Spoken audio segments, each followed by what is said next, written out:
Tafadhali, kama bado hujasubscribe katika media hii pendwa ya Bongo Option, subscribe chini ya video hii na utakuwa umejihakikishia kupata kila habari ambayo ina trendi ndani na nje ya nchi ya Tanzania.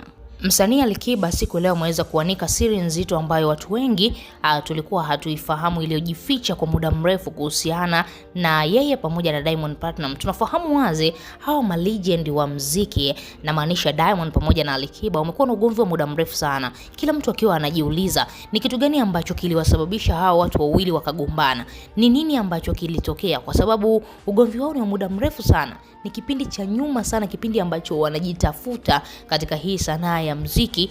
Ukiangalia imeshapita miaka mingi sana, lakini hao watu bado wana vinyongo mioyoni mwao. Hao watu bado wanashindwa kusameheana katika mioyo yao.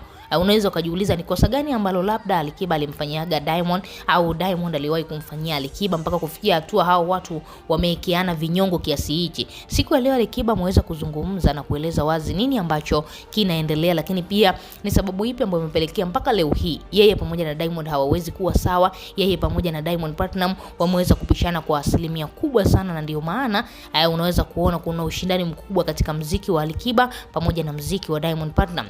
Msanii Alikiba aliweza kueleza siku ya leo baada tu ya kuhojiwa katika moja ya interview yake, akawa anadai kwamba yeye na Diamond walikuwa sawa kabisa hapo nyuma. Walikuwa ni watu ambao ni marafiki wakubwa, wanafanya kazi katika studio moja. Akawa anakuambia alikuwepo yeye, Diamond na Bob Junior, wote hao walikuwa katika studio moja wanafanya kazi sehemu moja. Sasa Alikiba anakuambia ugomvi wake na Diamond ulipoanzia ni pale ambapo waliamua kujiita Wasafi. Walipoamua kujiita Wasafi, Alikiba anakuambia yeye ndo mtu ambaye aliweza kulitoa hilo jina la Wasafi.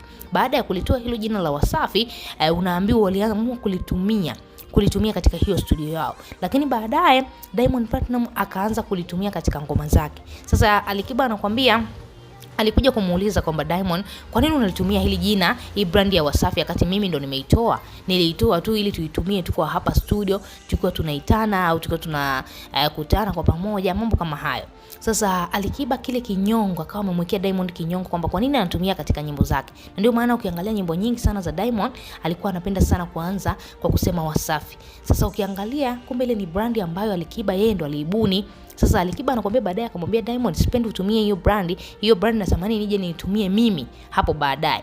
Basi unaambiwa Diamond Platnumz alipoona mashabiki zake wameipokea kwa ukubwa zaidi ule muziki wake baada ya yeye kusema kwamba yeye ni rais wa Wasafi, basi akaamua kuendeleza hiyo brand. Sasa Alikiba anakuambia ugomvi ulianzia hapo baada ya yeye kutaka brand yake ambayo alibuni, na Diamond tayari ameshaitumia na ameshaona watu wameikubali, akaamua kuiendeleza.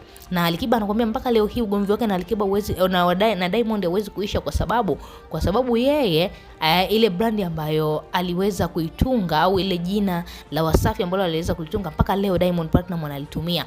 Ndio maana wao ugomvi wao hauwezi kuisha. Alikiba anakuambia ilimchukua muda mpaka kuanza tena kuja kutunga jina lingine na kuja kuanza kutembea na upepo mwingine wa King Kiba.